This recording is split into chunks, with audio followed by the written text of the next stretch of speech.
We are in a focus crisis. There are now a huge number of people reporting severe difficulties in focusing. Although the sensationalist headlines of humans having a shorter attention span than goldfish are almost certainly overblown, one survey found that up to 25% of US adults struggle with focus so much that they suspect they have a full-blown attention disorder. While the internet is replete with detailed anecdotes of people mourning their lost attention. I recently watched a couple of videos by fellow philosophy YouTuber Jared Henderson on our declining focus, and I wanted to explore this topic further, because I think that disrupted focus is potentially a far bigger problem than we realize, and it threatens some of the most important aspects of our lives. But let's start with what actually threatens our focus, because it involves far more factors than most people might think. My name is Joe Foley, and this is Unsolicited Advice. But a key cause of declining focus is information overload. And if you want to combat that, then you should check out today's very kind sponsor, Ground News. Ground News is a website and app that gathers related articles from thousands of sources around the world in one place so you can compare how different outlets cover the same story. Every story comes with a clear breakdown of the political bias, factuality, ownership, and headlines of the reporting sources, with ratings backed by independent news monitoring organizations.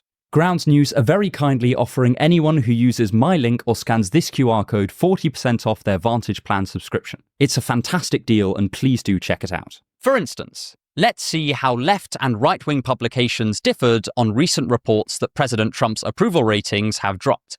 While left-wing sources were heavily critical, with one even calling this a disaster for the president, right-wing sources pointed out that the Democratic Party's approval rating is lower and has not recovered much at all since the new administration took over. I especially like the blind spots feed, which highlights stories that are disproportionately covered by the left or the right. This feed helps readers step into the other side's news reality and understand the different narratives that can shape their beliefs, such as left-wing news sources missing GOP efforts to place limits on the power of judges to stop executive orders, or right-wing sources missing the potential departure of Elon Musk from the Department of Government Efficiency. I just don't have that much time to keep up with the news, and certainly not to examine every article I read for bias. So receiving Ground News' roundup at the end of each day means I can get a variety of news opinions, learn which sources to trust, and make the world less of a bewildering mess. I genuinely do read this every single day, and I find it highly illuminating. Ground News are giving my viewers 40% off their unlimited access Vantage plan, so please do check it out. They've become my go-to source for the news, and I'm sure they will be for you as well. But anyway, back to the video. 1. What is killing focus? In the late 2010s, the journalist and author Johann Hari set out on a mission to discover the key factors behind our declining attention spans. He interviewed over 250 experts, read hundreds of papers, and traveled all around the world in search of the causes of our concentrational calcification. And I think I should start the video by going through a few of them, because in the midst of all of this philosophy, I think we can forget just how total the all-out assault on our attention truly is. First, there is the obvious factor, the phones. I know this discussion has been done to death, but there is no getting around the fact that we carry around with us devices which are designed by some of the cleverest people on the planet specifically to distract us. In his book, Hooked, Nir Eyal revealed exactly how almost everything we do on our phones is designed to keep us on them as long as possible, as each system or module of our minds is turned against us in a biological Trojan horse attack. This is particularly prevalent with social media, where the way we intuitively assign significance has been hijacked for the sake of profit. I am certainly not innocent of this. No doubt, I have titled this video something rather dramatic, partly because I want to instill just how important this issue is, but also because my continued economic stability is predicated on your attention. Social media algorithms do not care why we are watching something, just that we are watching something. As a result, Fear, anger, disgust, and hate are all weaponized to sap our time and our focus. In doing so, these algorithms tap into one of our mind's most benevolent and primal desires: to alert us to threats and to keep us from harm. Our inner mother bear is constantly being told there is a vicious hunter just over the horizon, and she understandably struggles to focus on anything else. Perhaps the most insidious part of this is that it recruits our own wills to work against our best interests. But for Hari, phones are just the tip of the iceberg.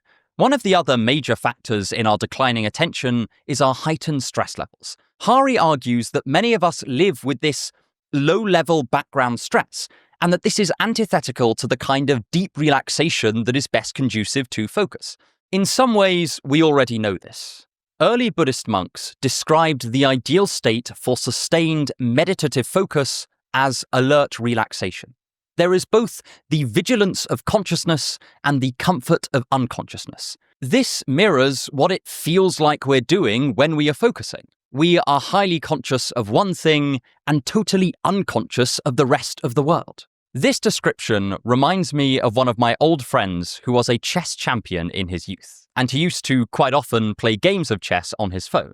If you wanted to disrupt his concentration, it was not enough to shout his name or alert him to the fact that the train has now reached his stop.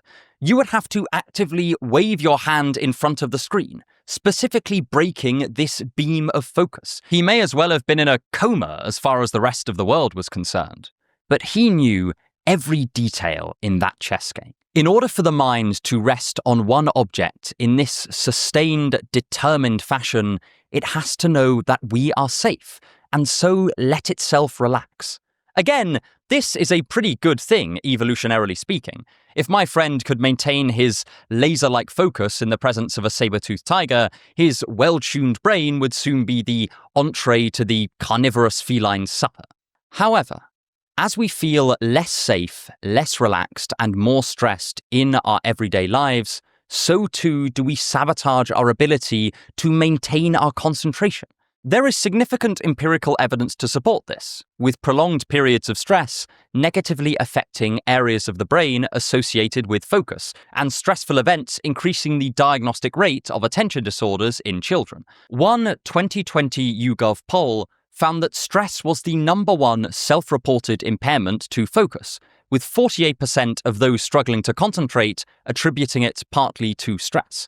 Hari even suggests that our food intake is working against our focus, and that the glucose crashes associated with a high-sugar diet mean that we are often either too energized to focus or too tired to. We are also getting less and less sleep, which increases our distractibility and limits our capacity to put long-term gratification and development over short-term hits of pleasure. Since focusing does undeniably take some investment of effort and so some discomfort, this has a knock-on effect on our focus. Anecdotally, this is a big one for me. I am an intermittent insomniac, and in those periods where I struggle to sleep, it feels like someone has put a clamp on my thinking. I have to reread sentences over and over again. My writing sounds like the barely literate ravings of a man on a street corner shouting about the end of the world, and I would not be able to give something 10 minutes of sustained, focused attention if you had a gun to my head. Lastly, this is not simply a confluence of incidental factors. Hari notes that there are people benefiting from our distinct lack of focus. He cites Netflix's declaration that their main enemy is sleep, and the explicit profit motive social media companies have to sell as much of our time as humanly possible to advertisers. And every one of those vested interests benefits from our increasingly limited attention span. Unfocused people are easier to distract. Thus, they get distracted more often, and their focus is impacted further, making their time even more vulnerable and even more likely to be sold. This is why Hari titled his book Stolen Focus. Our focus has not just been lost, it has, in some ways, been taken from us. But I would add, we have very much been a willing accomplice to this process. It is less an armed robbery and more a skilled confidence scam.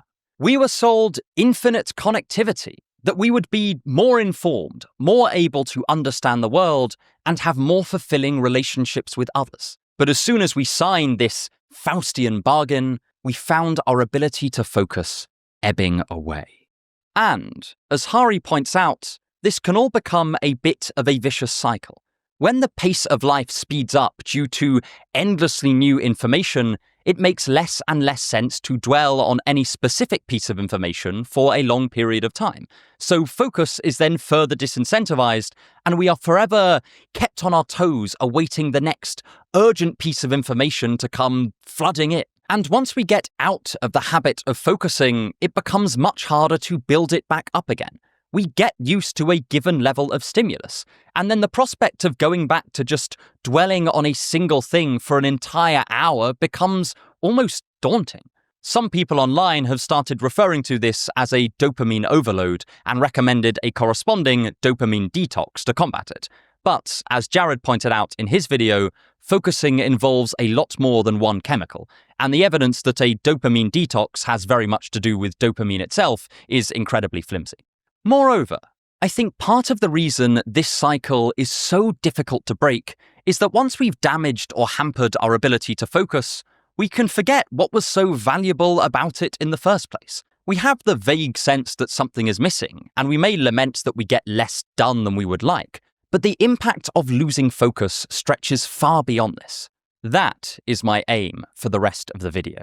I want to demonstrate how a decline in focus is a disaster at almost every level, be it physical, social, philosophical, or even spiritual. We will be traveling from 19th century Germany to ancient India to the College of Cardinals at the heart of the Vatican to discover not so much how we lost our focus, but why getting it back is one of the most important quests of our age. And hopefully, I will persuade you to join me in this internal rebellion. But let's start with something that most of us already feel, that a lack of focus hampers our ability to act and to get things done. 2. The fractured will.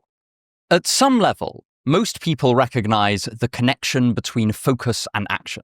This is often discussed online in the productivity sphere, where people share tips on how to remain lasered in on a task so that your material goals in the world can be more easily achieved. Many of these are genuinely helpful, but I also think that they only touch the tip of the iceberg, because the ability to take considered, focused action in the world is not just a question for work or productivity, it is a question central to life itself. An awful lot of philosophers have noticed the importance of a reasoned, aligned will for acting in fulfilling ways.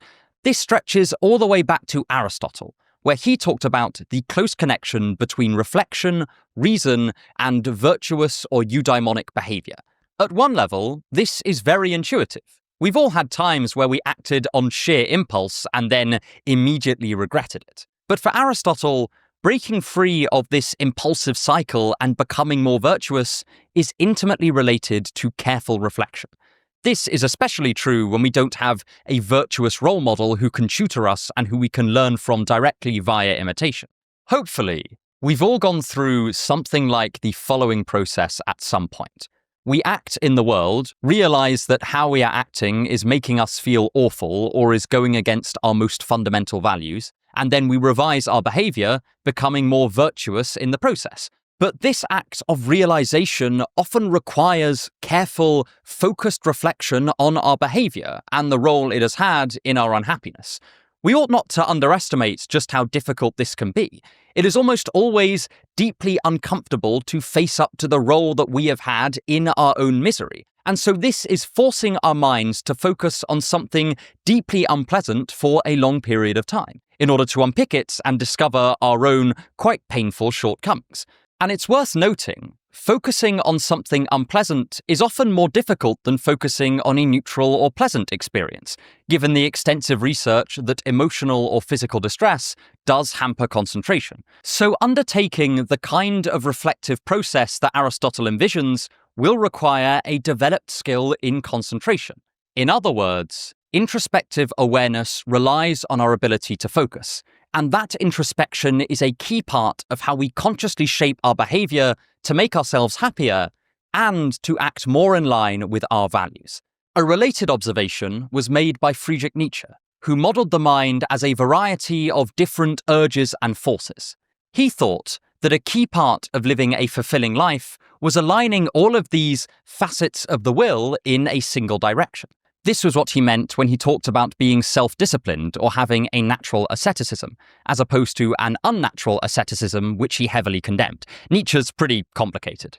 The idea of self-overcoming that features so prominently in his philosophy is partly about bringing all of these disparate inner drives to heel, controlling them and sublimating them to a self-created value system. Now, it would be a gross oversimplification to boil all of this down into an act of focus, but focus is clearly very much involved. When Nietzsche talks about disciplining the mind and forcing it to act as you will it, this involves directing attention at what you desire and what you value. This is partly what brings us an internal feeling of power over ourselves, which Nietzsche thought was key to personal fulfillment. On the other hand, to have a scattered or weak will makes us unable to create or legislate our own values, and so to make life seem meaningful. Without the ability to self-overcome and to organize our wills, Nietzsche thinks we become fragmented and nihilistic. To quote him directly, "Opposition and imperfect coordination among the appetites within signifies a decline in the ability to organize, or, physiologically speaking, in the will." For someone like Nietzsche, the disorganized, distracted mind is unable to take any decisive action, especially over a long period of time, and will inevitably come to see its life as meaningless, pursuing short-term pleasures to stave off the emptiness inside. This is how he characterizes the last man in Thus Spake Zarathustra, as a sort of aimless being, totally servile to their little pleasures of the day. As Nietzsche puts it, "One no longer becometh poor or rich. Both are too burdensome. Who still wanteth to rule? Who still wanteth to obey? Both are too burdensome."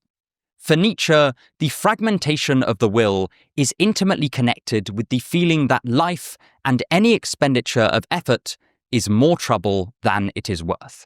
We certainly don't have to agree with everything Nietzsche says about the mind to see how this might be relevant to our focus crisis. It is enough to see that endless distraction can prevent us from expending the kind of meaningful effort that makes life seem worth living and worth taking trouble over.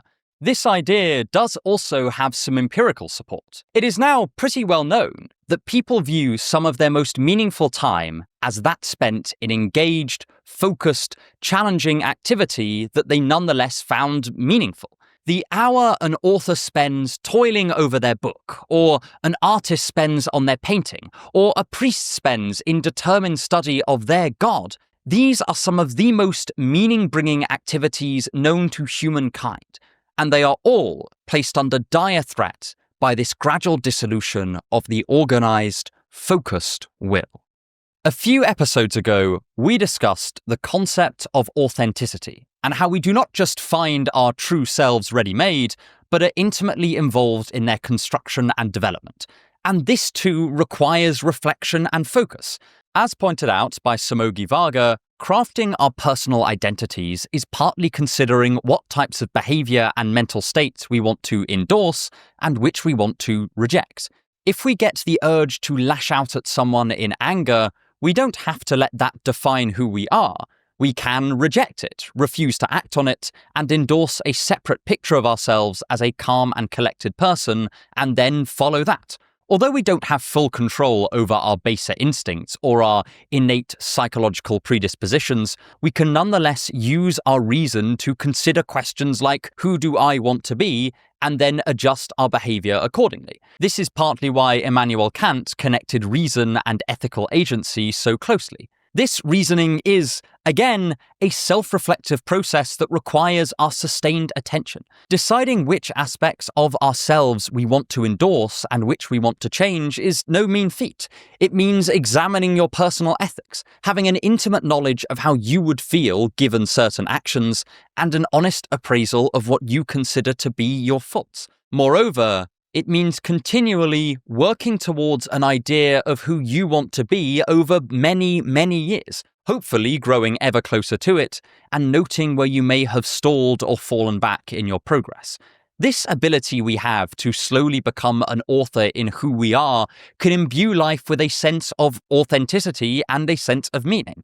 As Alistair MacIntyre might put it, it creates a broad narrative arc for our existence that organizes our actions, mind, and values into a coherent whole.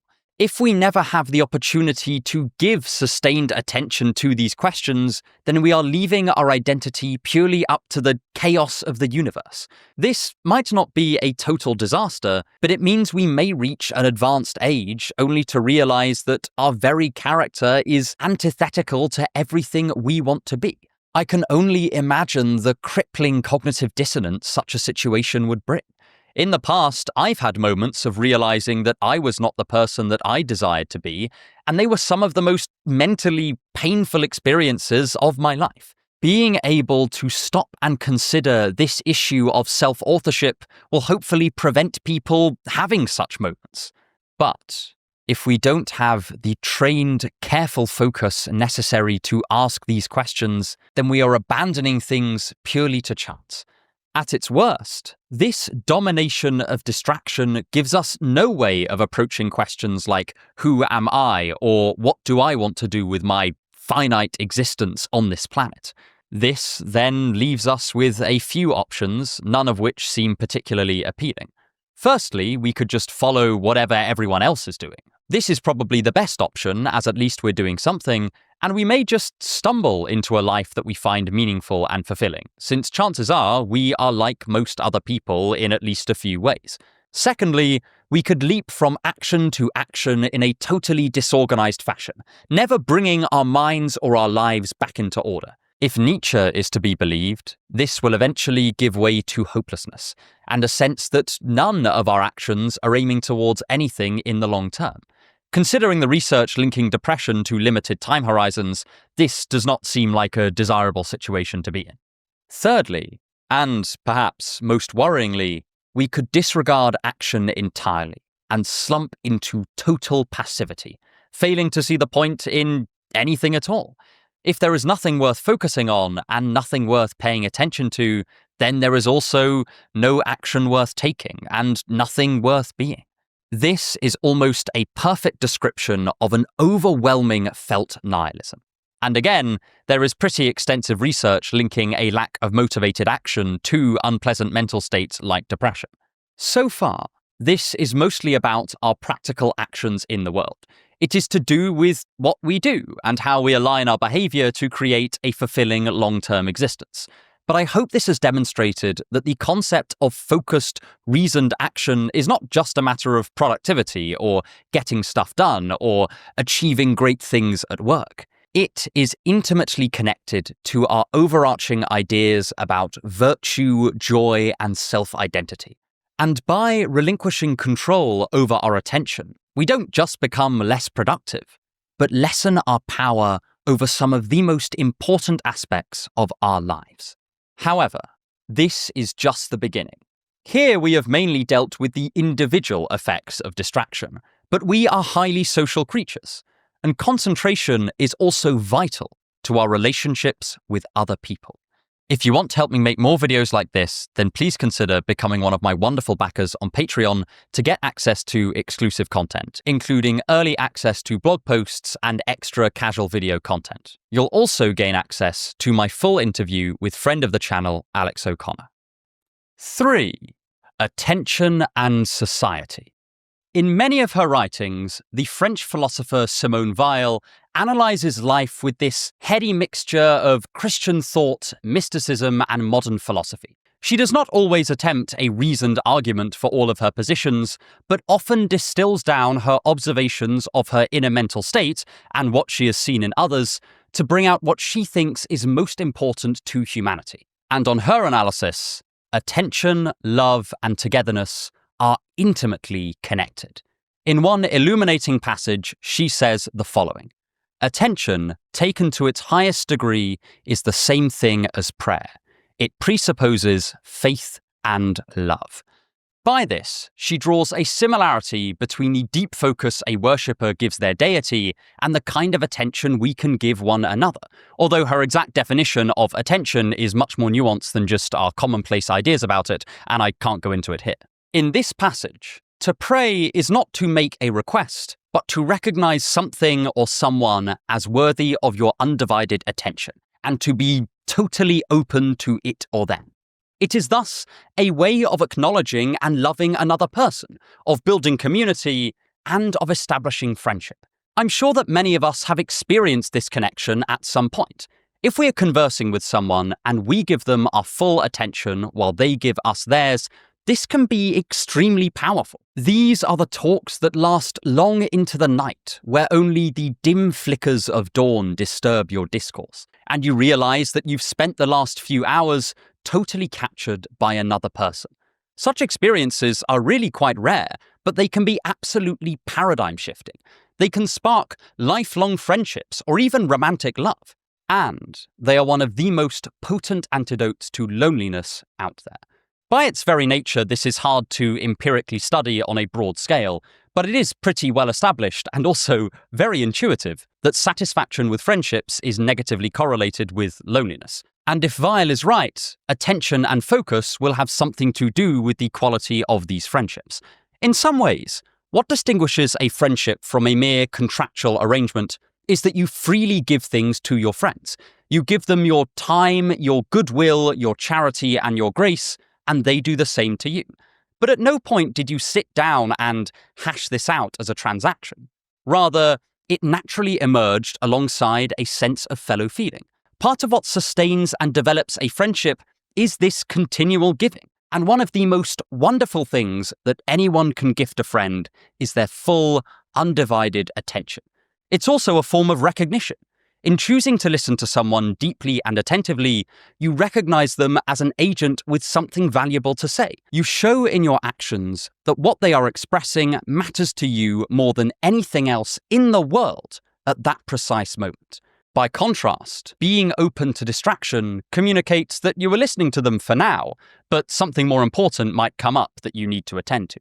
In some situations, this might be entirely appropriate. In the final weeks of a loved one's pregnancy, you might want to stick near the phone in case she calls and you need to rush to hospital. This is still saying that something more important might come up, but we all recognize that your partner having a child truly is more pressing than anything your friend might have to say at that point in time. But barring these exceptional circumstances, your full, focused attention probably means more to the person you're talking to than you imagine. We need only to remember the times we were truly listened to, and how it made us feel cared for and acknowledged. Many philosophers since Hegel have recognized the importance of mutual recognition for the development of our relationships, and how this recognition is a deep human need. They argue that to be acknowledged as an equal agent, and moreover, as an agent with value, is vital for maintaining a positive view of ourselves and feeling connected with others. While this is often used as the basis for a political project, it also has serious implications for the more mundane, everyday sphere as well. Being recognized as important by others builds what Axel Honneth calls social esteem. And being recognized in a loving way makes it far easier for someone to then go and love themselves. Recognition theory is far more complex and nuanced than the brief sketch of it I've given you here, but the general point is still illustrative. Acknowledging people in a way that communicates their importance to you is key to how we form social bonds and aid the development of one another's self-esteem. If these theorists are right about the importance of recognition, and there is increasing empirical evidence from studies in social rejection that they are, then becoming a confident, self-assured person is just not something we can do alone. We must instead facilitate social situations that allow us to tell one another, in our words and our actions, that we are worth something. A decline in focus threatens some of the most common ways that we do this. We've already talked about conversation and giving someone your full attention when you're talking to them, but it certainly doesn't stop there. The ability to sustain friendships or relationships over a long period of time is, in some ways, an exercise in long-term focus. It means making a conscious commitment to someone's importance in your life over many, many years. Remaining close to someone involves not getting distracted by the thrill of novelty, but exploring the depths and intricacies of someone's mind, however familiar they might appear on the surface.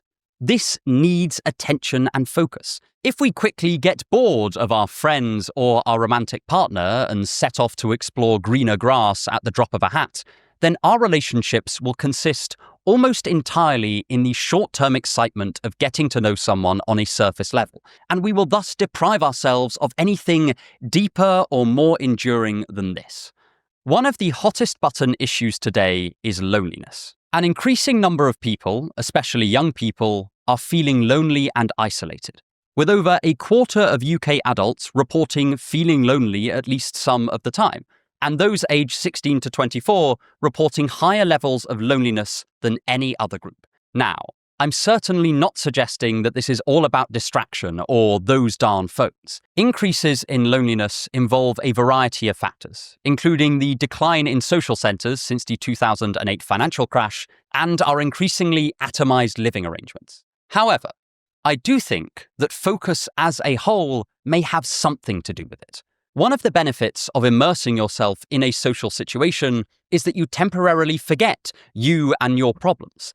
For a few hours, you meld with a community of people so completely that you lose track of time, and your ego goes into retreat. In Zen Buddhism, a momentary loss of ego is called samadhi, and is associated with deep meditative practice. Though Zen Buddhists would not call this state of communal social absorption samadhi, I do think that something somewhat similar is going on, and being able to forget yourself for however long is a fantastic antidote to feelings of isolation and loneliness. It challenges this picture that can form internally of us against the world. I've spoken before about being alone in company, that is, continuing to feel isolated even when you are with other people. Obviously, sometimes this is caused by just spending time with the wrong people for you, or because you're going through a particularly awful experience for which no one else around you has any frame of reference. But sometimes it may stem from us or those around us being distracted and having lost the ability to fully focus on other people while in their company. And just imagine what would happen if we totally failed to give others our undivided attention. It would be difficult to build trusting societies at all. We will stop gifting the kind of focus that reassures us of our value to one another, and we will become increasingly wrapped up in ourselves. We will be prideful, not in the sense of viewing us as superior to other people, but in the early Christian sense of being unable to forget or lose sight of ourselves. We will stop feeling seen or heard by others. There will be a universal sense of social rejection and isolation. And given the pretty robust finding that social rejection can make people more violent, angry, and antisocial, this is pretty bad news for the continued health of our communities. Luckily, we are certainly not here yet, but it goes to show the importance of tackling this issue head on. Moreover, advancing as a community is often partly about giving attention to the needs of the whole and putting ourselves aside for a little while for the benefit of others. But if we feel totally disconnected to these people, then this idea will seem absurd. It reminds me of an observation once made by the conservative philosopher Roger Scruton, who said that the strength of a community was measured in whether the members of that community were willing to sacrifice for one another, and if need be, defend one another. This is not just a conservative position. A similar idea was put forward by the anarchist philosopher Peter Kropotkin in his theories of mutual aid. The general thrust is that when we learn to sacrifice for one another and share a sense of community, we all benefit. We feel less alone and can genuinely draw upon one another's skills and resources to advance the group. This is often analogized to a family. Each individual adult in a functioning family will occasionally sacrifice something, be it money or time or energy, safe in the knowledge that anyone else would do the same for them.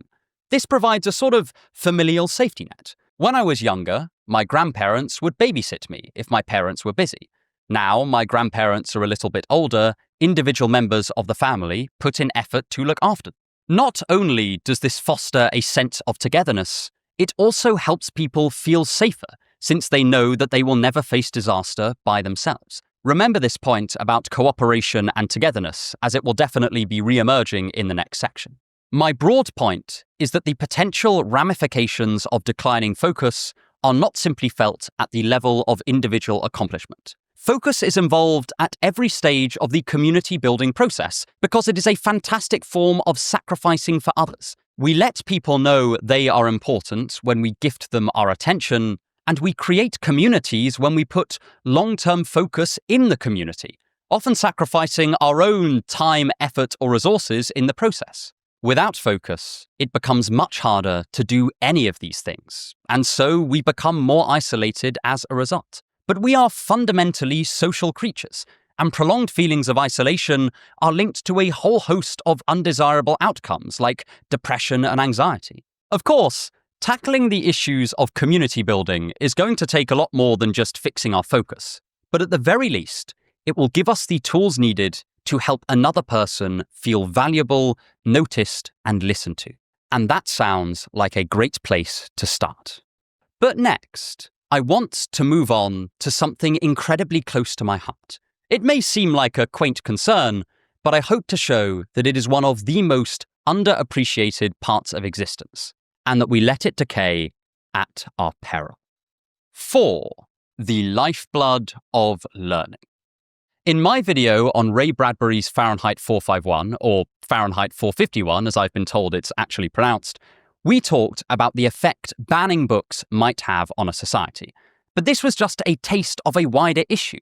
Namely, what is the point of learning, both individually and collectively, and what happens when we stop? I don't think I need to say much to argue that focus is an inextricable part of learning. Learning anything to any degree of depth takes time, attention, and careful processing. To truly get something out of a book, a paper, a lecture, or even just a chat with an informed friend, we have to point our minds in that direction. If we get distracted every 5 minutes, then not only will it take us much longer to finish, say, a book, but we won't settle into that deep attention that allows us to analyze, evaluate, and critically examine what we are reading. This is especially true as we reach adulthood, and we leave the educational institutions that force us to learn whether we like it or not. But even if you are at a university or a school, there is no substitute for self-motivated and self-directed learning about a topic that you find fascinating. I know at least 2 people who found school incredibly dull, but have an in-depth knowledge of trains that would shock a lot of engineers. Given this, we can predict that a damaged focus will have a detrimental impact on someone's ability to learn new information. But why should we care? Well, I think because learning is one of the most underrated aspects of life. It brings significant pleasure, and it contributes to the well-being of our societies.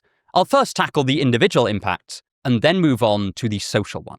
To return to Aristotle, one of his most famous observations about humankind is that we take pleasure in simply knowing things.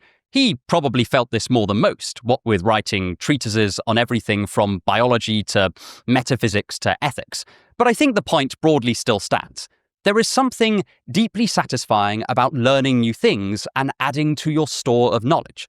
This is especially true when you already have a pre-existing interest in the topic. The best illustrations of this are knowledge that, for all intents and purposes, seems useless. My personal favourite is video game lore. If you look at the wikis for some beloved video games like the Elder Scrolls series or Dark Souls or Fallout, you will find literally thousands of hours of work put into collating, relating, and prelating on completely and utterly useless topics. There are pages and pages of indexing on miscellaneous items or in-game writing that even most people playing these games would not use. To be clear, I am in no way denigrating this pursuit. I am an ardent admirer. I can think of no better example of the sheer joy of learning than this. It is what St. John Henry Newman would call knowledge as its own end. And this is only the start. Knowing about something also has a direct impact on the pleasures we can take in it. I've used this example before, but in Bertrand Russell's essay, Useless Knowledge, He describes how the experience of eating an apricot is enhanced by knowing where it's come from, some of its inner workings, and having a sense of its history.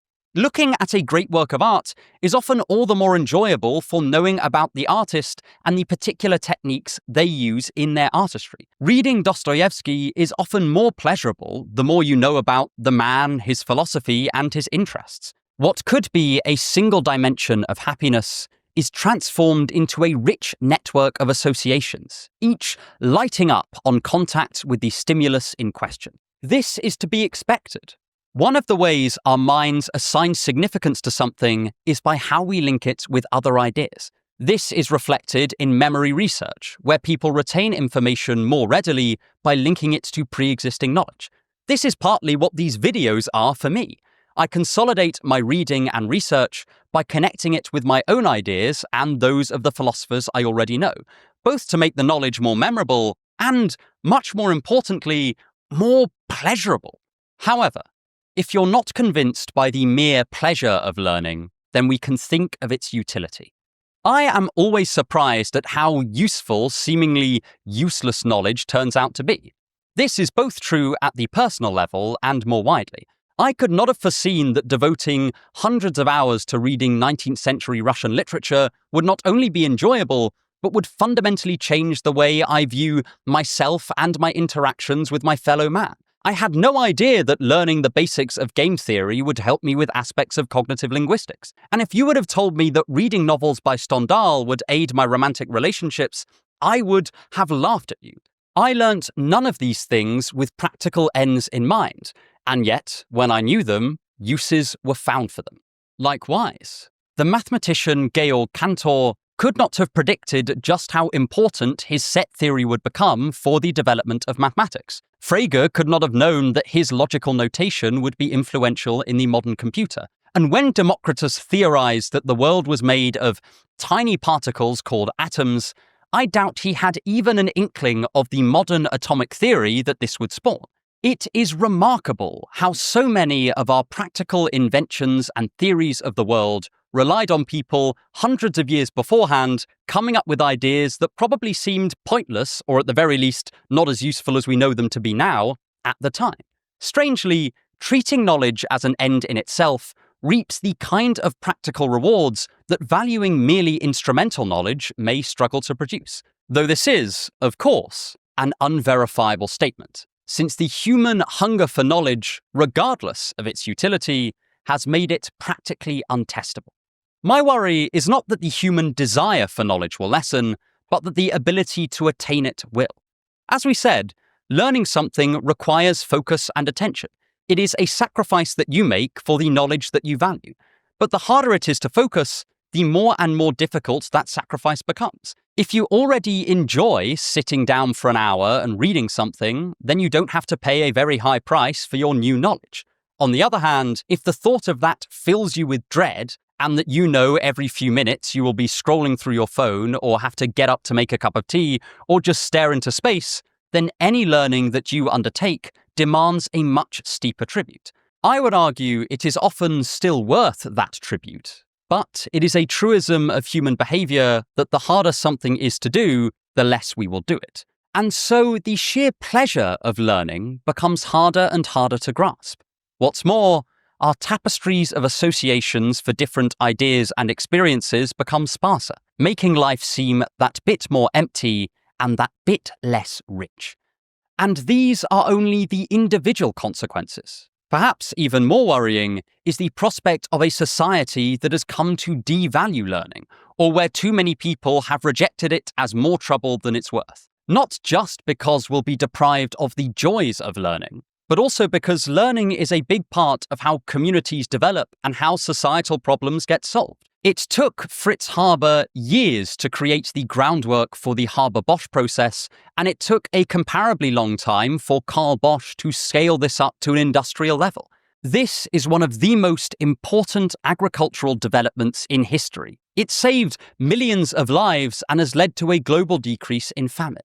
And it took long-term commitment, attention, and collaboration between equally focused individuals.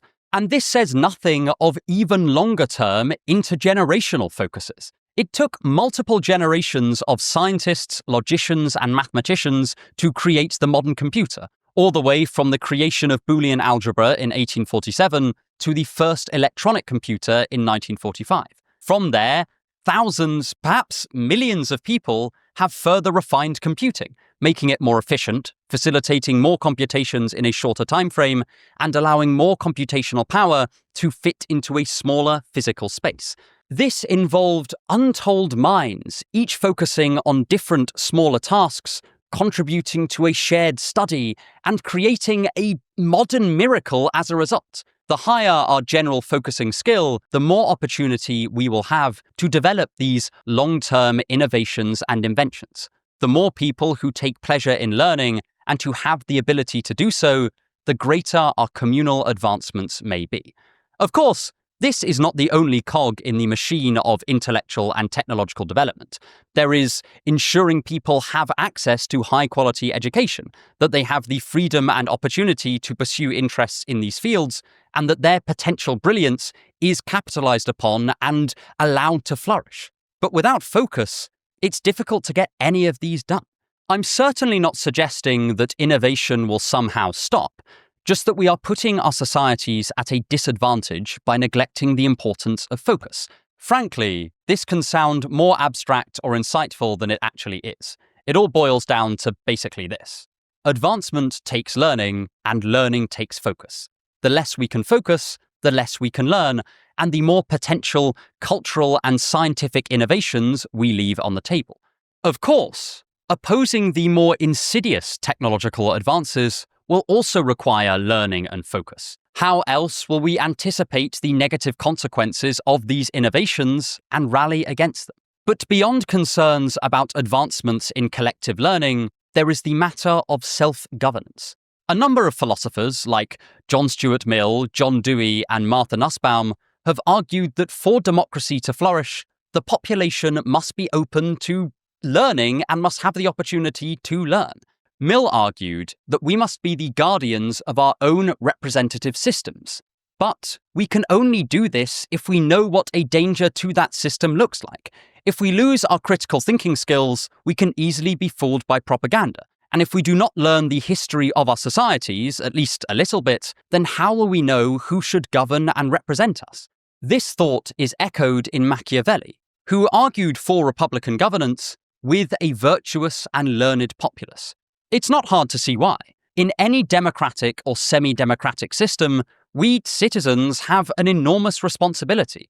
At its best, we collectively form our own rulers, and each in our own small way, are king, parliamentarian, pressure group, and watchdog all rolled into one. We are handed the task of choosing our governors, keeping an eye on them, and removing them when they are not acting in the public good. How will we be up to this task if we are constantly distracted and never have the opportunity to learn about governance and decide what we want governance to look like? Plato's big critique of democracy is that it hands over power to us, the people, and that we are totally unfit to wield it. I desperately want to prove Plato wrong, but if our learning is badly hampered by a lack of focus, then we will give him significant argumentative ammunition. Lastly, our learning is part of our contribution to one another. As many today will admit, there is simply too much information out there to not rely on others in some way, shape, or form. We could never hope as single individuals to get at it all. It is only when we pool our epistemic resources that we have a chance at both understanding the world and working out how we might want to change or develop it. For this, we need to trust one another, but also have something to contribute to this collective knowledge. When constructing a house, each person has something to bring to the table. The architect crafts designs, engineers outline a sound structure, estimators allocate resources, and a whole team of construction workers, from bricklayers to machine operators to excavation crews, do the specialized, intricate, skilled work of physically putting the house together. If any one of these groups were not present, then the house would almost certainly not be built with as much skill. And if someone had to do the whole project by themselves, it would take much more time and require them to know how to do the jobs of everyone else that would be involved. Likewise, we pool our collective knowledge to achieve amazing things. But for us to do this, we both need enough focus to acquire our skills and our understanding, and enough to collaborate with others. I don't mean to sound hyperbolic, but this is part of how we build, maintain, and develop our communities. And while it requires many things, one of those things is focus. However, I still think this does not quite do justice to the importance of focus in itself. As well as allowing us to learn, focus can bring its own pleasures. And to explore this, we will have to step outside traditional philosophy and look at the long history of religious meditative traditions. 5. Focus and absorption. On average, philosophers are very keen on reason.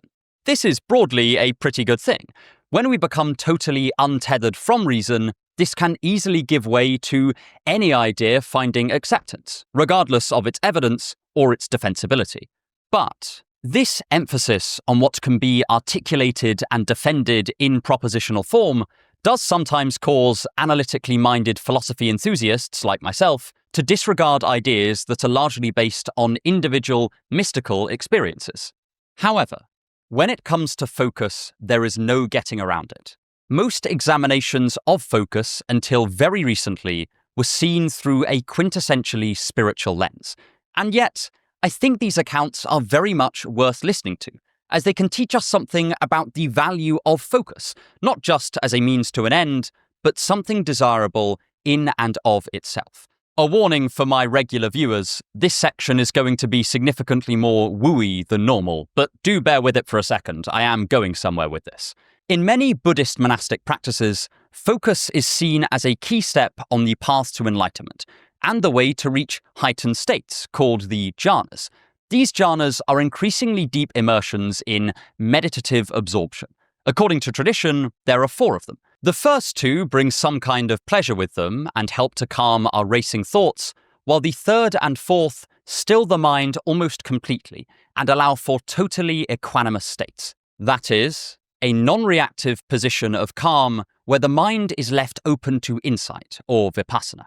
According to early Buddhist tradition, it was either in this state or emerging from this state that the Buddha achieved enlightenment and the full realization that there was no self. Now, it's difficult to know what to say about claims like these, because by their very nature, the jhanas, especially the later ones, are only ever achieved by a few select people. There has been some empirical research on people who claim to enter the jhanas, but these are in their infancy, and it seems like the only safe thing to say is that there is something odd going on, neurologically speaking, but it's difficult to say exactly what it is.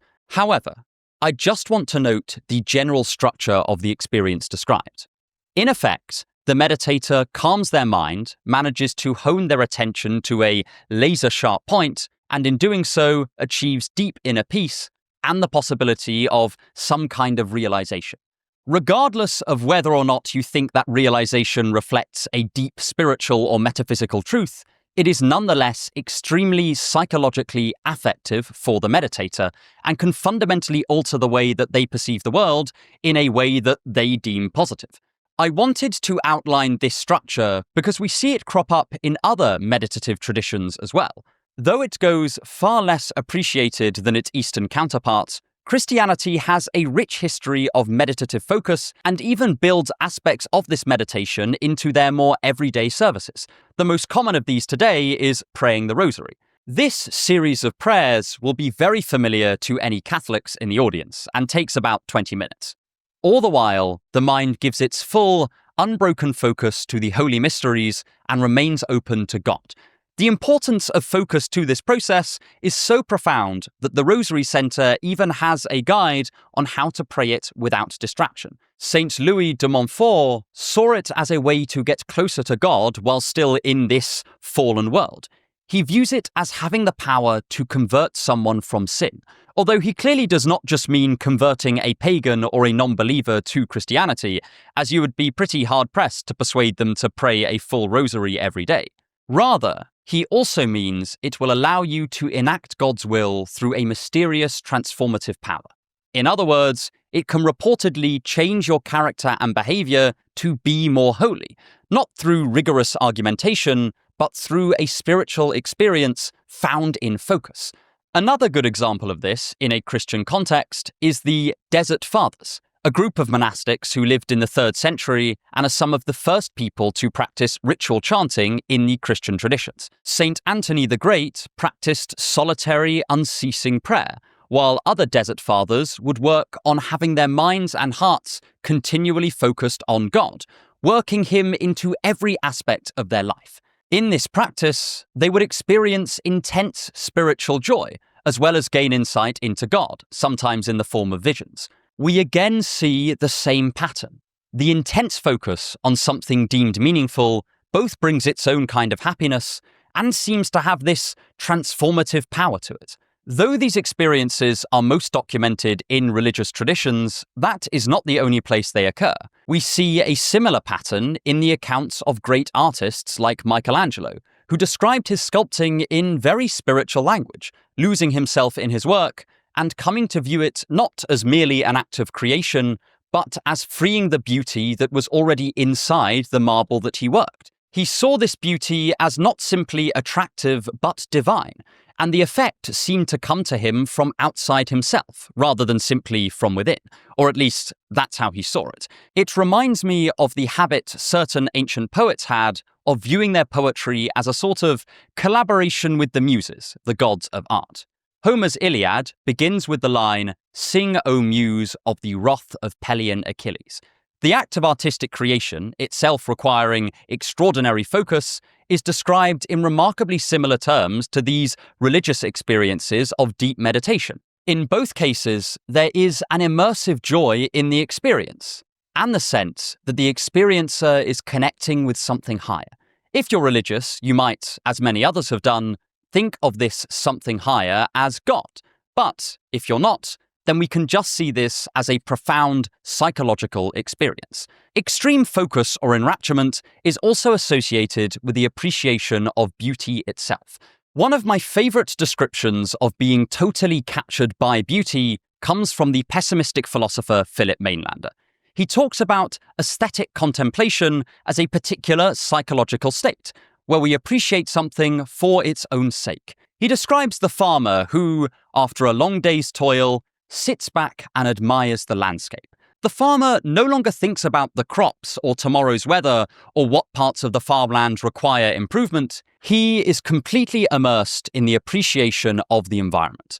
I'm reminded of a friend of mine who once said that the closest experience he could compare with falling in love was gazing at a mountain landscape. In both cases, he felt his whole mind was utterly bound by an experience. Not drifting, not wavering, but temporarily both joyful and strangely calm. To quote Mainlander directly, in the state of deep aesthetic contemplation, it is, for the will, as if its usual motion has suddenly ceased, and it had become motionless. Mainlander means something quite specific by the will, but we don't need to go into that now.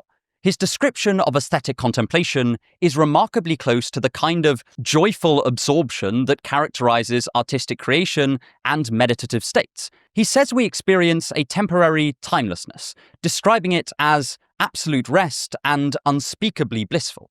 Never mind that he thinks that it's also an illusion.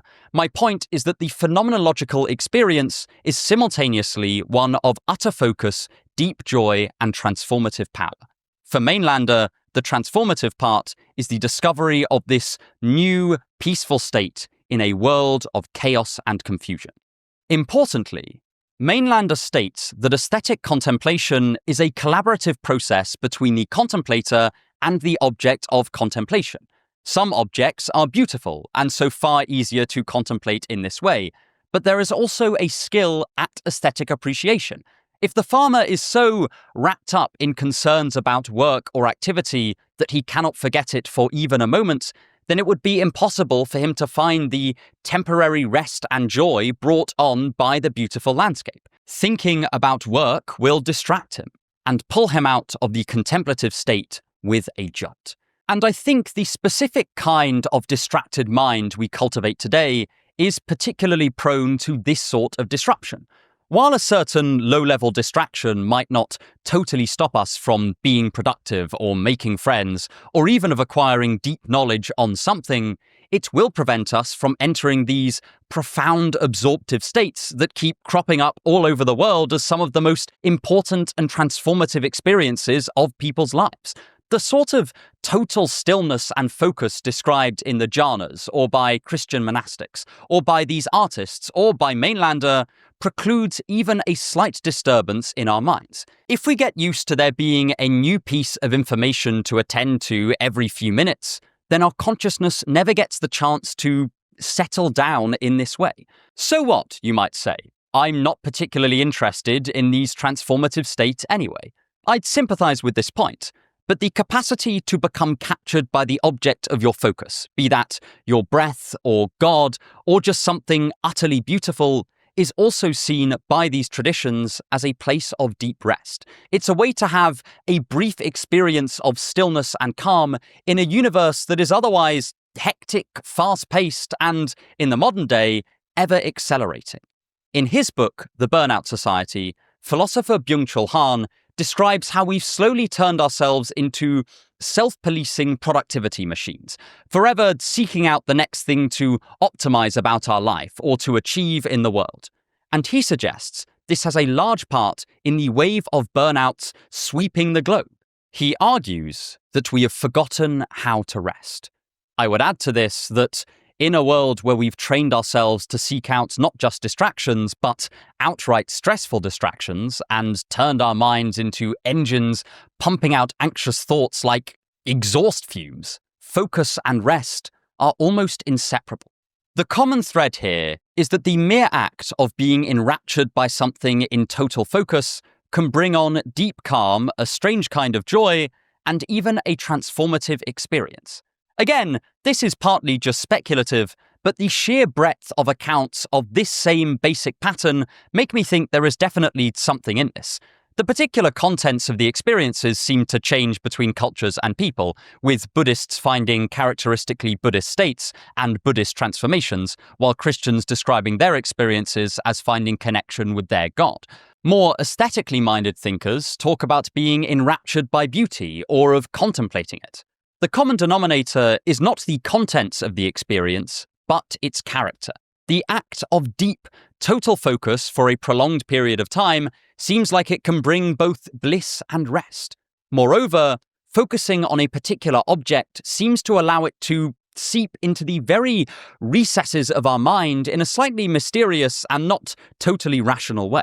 Again, there is no definitive empirical proof of what exactly is going on here, but the independent convergence on this general structure by multiple different spiritual and philosophical traditions make it at least worthy of consideration in our discussion. And I wanted to talk about focus for its own sake for a couple of reasons.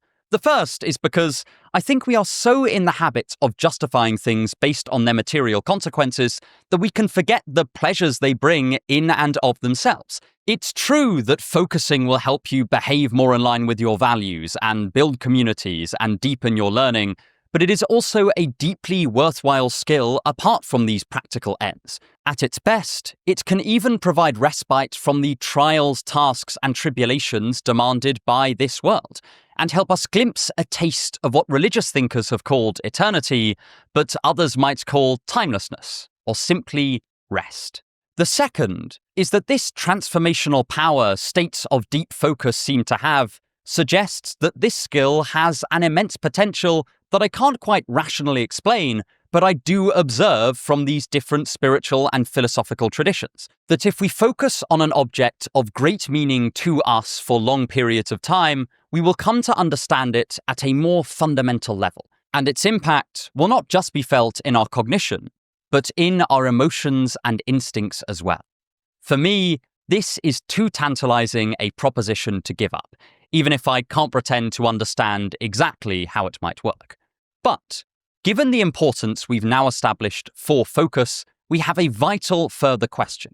What should our new philosophies of focus be? And how should we go about fixing this crisis we've got ourselves into? And this is just my final point. 6. A philosophy of focus. As it's traditionally defined, philosophy is a love of wisdom. I hope to have demonstrated that focus is part of the foundation upon which that wisdom must rest. It facilitates our reasoned actions, it enables us to bond together, it enhances our learning, and it brings the kind of restful contemplation that Aristotle thought was the backdrop to a philosophical life. Not only does it create pleasure, but it allows us to enjoy the other pleasures of life to a greater degree. And finally, turning our unadulterated focus towards something that truly matters to us even has the potential to create transformative experiences that stick with us for the rest of our days. So, why have we let focus slip from us so readily? Well, alongside the material factors that we discussed in the first section, I think we severely underestimate the scope and virtues of focus. And so we don't defend the treasure that we hold so precariously in our possession. We tend to think of focus as a skill, and indeed, I've used that framing for much of this video, but this can lead us to think of it as analogous to other skills, like being a good writer or a talented musician or a decent footballer. But focus has a far broader remit than any of these. I would even go so far as to call it a transcendent skill, in the sense that it stands above or behind almost all of our other pursuits, enhancing and facilitating them. It's less like being a skilled birdwatcher or a perceptive art critic, and more like having good eyesight. I'm currently wearing contact lenses, and as a result, I can see very clearly, and so employ all of my other visual skills, like reading and writing and spotting people I know on the street. All of these capacities are dependent on me currently having the gift of clear sight. When I take my contact lenses out, I lose all of the skills that rest on the foundation of that sight. Likewise, when we lose the ability to focus, this doesn't just deprive us of a single skill, but causes a cascade of further effects that bleed into every single aspect of our lives. First, there is the practical. The ability to take action over a long period of time and to craft our characters through our reasoned decisions in the world. The capacity to form lasting friendships and relationships and to pursue those connections to their deeper levels without being distracted by shiny new opportunities. How to make others feel seen and to undertake the dedicated work of forging bonds and communities. Then there is the mental. Our ability to learn, to process ideas, to think clearly, and to contribute that learning to a communal whole. The pleasures we take in discovery, even those discoveries that seem utterly pointless, and a rich view of the world, replete with associations built up over long engagement with it. Our role as citizens to think about what we want our societies to look like and form clear ideas of their future development, or defend those aspects that we already hold dear. And finally, there is, for want of a better word, the spiritual, the quasi-mystical experience of being enraptured in focus, and in that timeless-seeming state, finding respite from the ever-changing nature of the world, to grow emotionally and intellectually closer to the objects of focus we find most meaningful, and to contemplate those aspects of existence that we wish to unpack and unpick. All of these are under threat. It is difficult to understand just how valuable focus can truly be at its higher levels. This video was originally meant to be a lot shorter. But in researching these different thinkers and different facets of focus, I realized just how limited my own concentration had become. Sure, I have enough focus to read a book, but I can't remember the last time I was truly lost in aesthetic contemplation or wrapped up in my writing in the way that Michelangelo describes being engaged with his sculpting. I've tried meditating before just to relax and cope with my chronic pain, but I'd never come close to the kind of joy and peace described in Buddhist sacred texts. Likewise, when I was a Christian in my younger years, I would pray, and I thought I was praying with focus, but I never lost track of time or became totally enraptured in the way that many of these monastics describe their own prayer. And this got me thinking, if an average focuser like me could not imagine these higher levels of total immersion, then can losing focus take us unawares? Are we unconscious of just how much our personal concentration may have degraded? After all, I can't imagine how sitting in the same spot for hours on end could bring such deep joy. But I don't think that all of these meditative practitioners are outright lying to me. Perhaps the most pernicious part of degrading focus is that we forget just how much pleasure it can bring. When I was younger and my concentration was significantly worse than it is now, I would wonder what possible pleasure could be found in an hour of reading, and yet today, reading is one of my greatest joys. This is why I wanted to write this video, to remind myself, and hopefully some others, that focus is not some peripheral aspect of life, nor is it simply a tool to become more productive at work. It is part of the lens through which the whole of reality is interpreted. To lose the ability to focus is to limit the ways in which we can experience the world. I don't think that societal change is fully downstream of culture. The careful interplay of state actors, cultural figures, bottom-up communities, and active political organizations is just too complicated for the causal arrow to run in a single direction. However, I do believe the more modest, almost banal claim that cultural shifts can influence people's background behaviors and attitudes on quite a wide scale. And a cultural shift can come with a change in values and a change in priorities. So this is what this video is meant to be, an impassioned plea for the revaluing of focus and of placing concentration at the forefront of what constitutes the good life. The good life has always been one of the primary objects of philosophical inquiry, and it spawned the field of what we now call ethics. So, I want to propose something of an ethics of focus, a shared recognition that concentration is not some ephemeral concern to be outsourced to productivity gurus and management consultants, not to be regarded as merely the domain of business interests, of profit, and of the world of work, but instead to be seen as an overarching skill that enhances almost every aspect of our existence, so that when we come to teach the next generation about what makes a fulfilling life, we include focus among its most central pillars. The word focus originally comes from the Latin term for a hearth or a fireplace, and maybe this best sums up what I would like for a new conception of focus. Something at the heart of the dwelling of life, that brings light and warmth when aflame, and when lying unlit and untended, leaves us cold, dims our illumination, and will not revive itself until we actively decide to spark it again. Something that requires fuel and care, and can grow from a small flicker to a glorious, roaring blaze, if we decide to make it a focal point of our value system. Or we can let the embers die and content ourselves with shivering. I hope you enjoyed this video and have a wonderful day.